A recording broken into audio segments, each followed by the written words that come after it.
Tanzania kwa kubeti katika Afrika ni nchi ya 5. Tanzania kwa unywaji wa pombe katika Afrika ni nchi ya 3.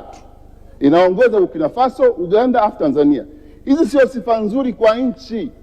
Tufanyeni kile kinachowezekana, tuwaondoe vijana wetu kwenye betting, tuwaondoe vijana wetu kwenye matumizi ya pombe na vilevi, tuwapatie ajira. Bajeti hii iwakumbuke wa Tanzania.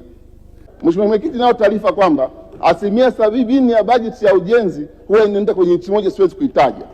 Mheshimiwa Mwenyekiti na wabunge wenzangu, naombeni sana katika misimamo yetu, na waziri wa fedha ni waziri mzalendo, Mheshimiwa waziri wa mipango ni waziri mzalendo. Simamieni Watanzania wasikae kando ya uchumi wao.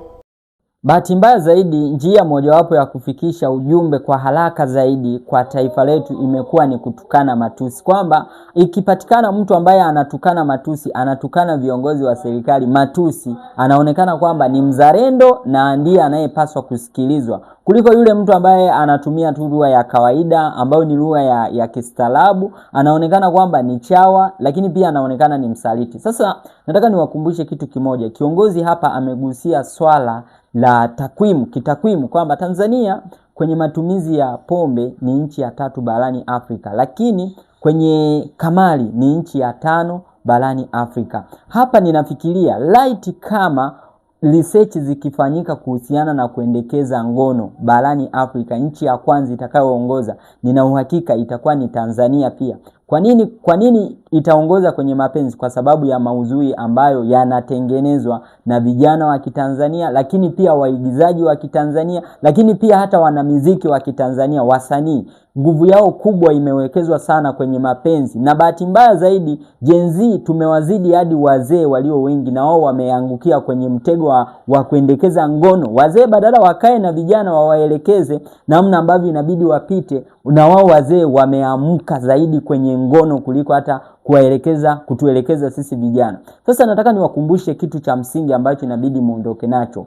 Kwa wale ambao mtanisikiliza, sawa. Kwa wale ambao hamtanisikiliza, najua watoto wenu watakuja wanisikilize. Iko hivi, taifa la Tanzania uchumi wake hauendeshwi na kilimo, hauendeshwi na pombe wala kamari. Isipokuwa uti wa mgongo wa taifa la Tanzania unategemea kilimo. Sasa tuangalie kwenye kilimo kuna nini. Angalia kwenye medias nyingi. Ukikaa siku nzima unaweza ukasikia matangazo mawili makubwa, kubeti pamoja na pombe. Kwa siku nzima unaweza ukasikia hata mara 3, lakini siku inapita inaisha haujasikia tangazo la kilimo. Wewe unafikiria hapa ni nini kitakachofanyika? Na unahisi kwa nini matangazo ya pombe pamoja na kubeti yanajirudia rudia ili kumtengeneza mwanadamu aweze kufanya hayo maamuzi? Kwa nini? Kwa sababu mwanadamu anafanya maamuzi kutokana na picha, kutengeneza picha. Sio kwamba anafanya maamuzi kutokana na kila anachokisikia, hapana, kila anachokiona. Wewe ushawahi kujiuliza kwa nini wale waliowekeza kwenye betting huwa wanapenda sana kuwaleta wale watu ambao wameshinda, wanawatangaza kwamba fulani ameshinda pesa kiasi kadhaa? Maana yake ile ni mbinu ya kutengeneza watu wengine waone kwamba hiyo ndiyo njia bora ya kuweza kujitengenezea kipato. Lakini ushawahi kuona kwamba wale wamewaleta watu ambao wameshindwa na kuwatangaza kwamba fulani aliweka daula kiasi fulani amepoteza? Ushawahi kuona hivyo? Kwa nini hawaleti? Inatakiwa ujiulize maswali. Sasa nataka tuende kwenye solution. Solution nini kifanyike ili kusudi Tanzania iweze kuingia kwenye uchumi ulio halisi? Niwakumbushe, uchumi wa taifa ukiendeshwa na kikundi cha watu wachache, lazima watu wengi wataumia. Lakini uchumi wa taifa ukiendeshwa na watu wengi, lazima maisha yatakuwa na ahueni. Nataka nikwambie kitu kimoja. GDP ya taifa la Tanzania unakuta yani wanachukua pato wanagawanya kwa idadi ya Watanzania. Unakuta kwamba pato la taifa, pato la kila Mtanzania kwa mwaka labda ni milioni 2. Sasa tufikirie, je, wewe Mtanzania unayenisikiliza umeshawahi kupata milioni 2 kwa mwaka? Kama haujawahi kupata, maana yake GDP sometimes sio kipimo halisi cha maendeleo ya Mtanzania wa kawaida. Nini kinachotakiwa kufanyika? Lazima sera zibadilike. Kitendo cha mkulima kuingia shambani, yeye analima, anazalisha, halafu anakuja mtu mwingine anapanga bei ya kununua mazao. Hizo sera inabidi tuziondoe.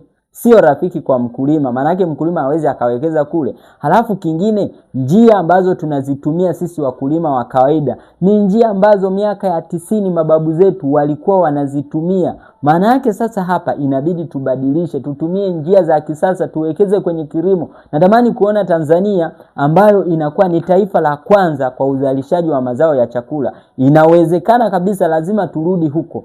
Ni nini? Lazima haya mambo tupunguze. Haya matangazo ya kubeti, matangazo ya pombe yapungue. Ndio maoni yangu.